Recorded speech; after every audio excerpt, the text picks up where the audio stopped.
আজকে বানিয়েছিলাম লাঞ্চে কচু পাতা চিংড়ি, যেটা আপনারা সবাই জানেন যে এটা কস্তুরীর একটা সিগনেচার ডিশ। তো এটা আমি আজকে ট্রাই করেছিলাম বাড়িতে বানিয়ে।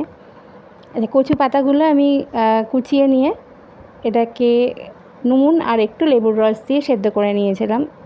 লেবুর রস দেওয়ার কারণটা সবাই বুঝতে পারছো যে কচু পাতাটা একটু মানে যদি কুটোয় তাহলে গলা কুটকুট করতে পারে, তাই জন্য আমি ওটা একটু লেবুর রসেই ভাপিয়ে নিয়েছিলাম যাতে টকটা পড়লে এটা কমে। কিন্তু এত ভালো ছিল কচু পাতাটা, মানে একদমই আমি হাত দিয়ে সেদ্ধ করে এটাকে চটকেছিলাম, কিন্তু আমার হাতেও কোনো রকম কোনো চুলকানি বা কিছু হয়নি, যার জন্য আমি বুঝতে পেরেছিলাম যে পাতাটা খুব ভালো মানের।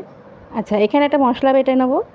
সাদা সর্ষে, কালো সর্ষে, পোস্ত আর নারকেল কোড়া দিতে পারেন, কিন্তু আমার কাছে নারকেল কোড়া ছিল না বলে আমি নারকেলের পাউডার দিয়েছিলাম। এটা নারকেলের দুধের পাউডার হয়, সেটা একরকমই টেস্ট হয়েছিল। কাঁচা লঙ্কা আর নুন আর একটু টক দই দিয়ে আমি এই মশলাটা রেডি করেছি। আর আমি কচু পাতাগুলো একটুখানি মানে একবার একটু মিক্সিতে ঘুরিয়ে নেবো যাতে একদম এটা প্লেন হয়ে যায় শাকটা। আচ্ছা, এর মধ্যে আমি কড়ার মধ্যে তেল দিয়ে আমি চিংড়ি মাছগুলোকে একটু নেড়ে নেব। বেশি ভাজা যাবে না, চিংড়ি মাছগুলো বড্ড শক্ত হয়ে যায় বেশি ভাজলে, ওই জন্য আমি একটু অল্প করে ভেজে নেব নুন হলুদ মাখানো চিংড়ি মাছটা। তারপরে এর মধ্যে আমি কচু পাতাটা দিয়ে দেবো।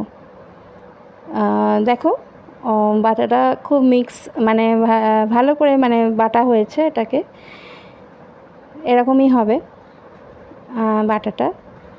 কেন হাত দিয়ে চটকানোর পরে আমার মনে হয়েছিল একবার মিক্সিতে ঘুরিয়ে নিলে ভালো হবে জিনিসটা, তো আমি একটু তাই করেছিলাম।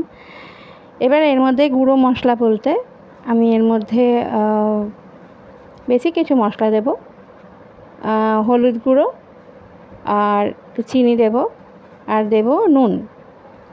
এটা দিয়ে আমি এই কচু পাতাটাকে মেশাবো, মশলাটা মিশিয়ে নিয়ে এবার